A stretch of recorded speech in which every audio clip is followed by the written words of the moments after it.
ನೋವಿತ್ತು, ಊಟ ಹೋಗ್ತಾ ಇರಲಿಲ್ಲ. ಅದು ಕಿಮೋ ಅದೆಲ್ಲ ತೊಗೊಂಡಿಂದ ಉರಿತಿತ್ತು ಇನ್ನೂ ಜಾಸ್ತಿ. ಆಪ್ರೇಷನ್ ಇಲ್ಲ. ಆಪ್ರೇಷನ್ ಅಂದ ತಕ್ಷಣ ಭಯ ಆಗಿ ಇಲ್ಲಿ ಬಂದಿದ್ದು ನಾವು. ಏನು ತಿನ್ನಲ್ಲ ನಾವು, ಎಲೆ ಅಡಿಕೆ ಗುಟ್ಕ ಅಡಿಕೆನೂ ಹಾಕಲ್ಲ. ಎಲ್ಲದಕ್ಕೂ ಮೆಡಿಸನ್ ಇದೆ ಈಗ, ಏನು ಭಯ ಪಡೋಂಥ ಕೆಲಸನೇ ಇಲ್ಲ.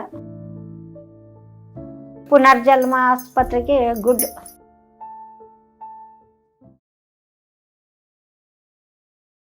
ನಮಸ್ತೆ, ಸರೋಜಮ್ಮ, ವಯಸ್ಸು 59, ಬಾಗಲಕೋಟೆ ಹತ್ರ ಗುಳೇದ ಗುಡ್ಡ. ಅದೇ ಆಪ್ರೇಷನ್ ಅಂತ ಹೇಳಿದ್ರಿ ನಮಗೆ. ಇವಾಗ 1 ವರ್ಷ ಆಯಿತು ನಮ್ಮದು. ನಾಳೆ 23ನೇ ತಾರೀಕಿಗೆ 1 ವರ್ಷ ಆಯ್ತು. ಈ ಔಷಧನೂ ತೊಗೊಳಕತ್ತಿ. ಗಡ್ಡೆ ಕ್ಯಾನ್ಸರ್ ಗಂಟ್ಲದಲ್ಲಿ ಭಾಳ ಸಮಸ್ಯೆ ಇತ್ತು ಬಿಡ್ರಿ. ಅನ್ನ ನೀರು ಹೋಗ್ತಾ ಇರಲಿಲ್ಲ, ಏನೂ ಇಲ್ಲ. ಭಾಳ ವೀಕ್ ಆಗಿಬಿಟ್ಟಿದ್ದೆ. 50 kg ಇದ್ದಿದ್ದು 32 kg ಬಂದ್ಬಿಟ್ಟಿತ್ತು. ಸ್ವಲ್ಪ ಪರವಾಗಿಲ್ಲ, ಚೆನ್ನಾಗಿ ಅನ್ನಿಸ್ತಾ ಐತಿ.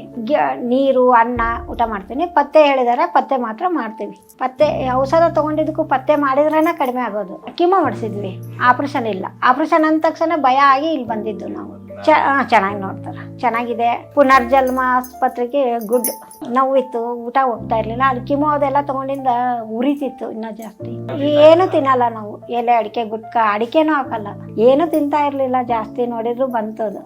ಏನು ಭಯ ಇಲ್ಲ. ಎದಕ್ಕೆ ನಾವು ಭಯ ಪಟ್ಕೊಂಡ್ರೆ ಭಯ ಆಗುತ್ತೆ. ಅದು ಇಲ್ಲದ ಧೈರ್ಯದಿಂದ ಬಂದ ತಂದಿಂದ ಏನು ಮಾಡೋದು, ಟ್ಯಾಬ್ಲೆಟ್ಸ್ ತೊಗೊತ ಹೋಗೋದು.